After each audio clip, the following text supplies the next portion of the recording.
Rai TV dalla scuderia Equipolis Tiziana di Fossalta di Portogruaro, oggi per presentare assieme all'amica Silvana Esposito una manifestazione che si terrà presso queste strutture nel periodo dal 18 al 21 di aprile, proprio il weekend pasquale.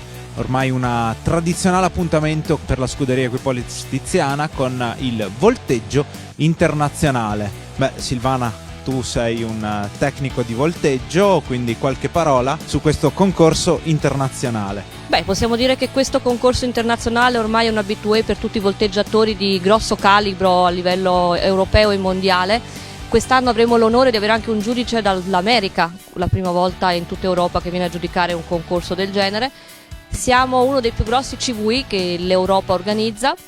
L'anno scorso avevamo all'incirca 130 cavalli, una cosa enorme. L'Austria e la Germania arrivano in massa, ma anche l'Italia si difende molto bene a questo concorso molto voluto, perché siamo vicino al mare e gli stranieri vengono volentieri.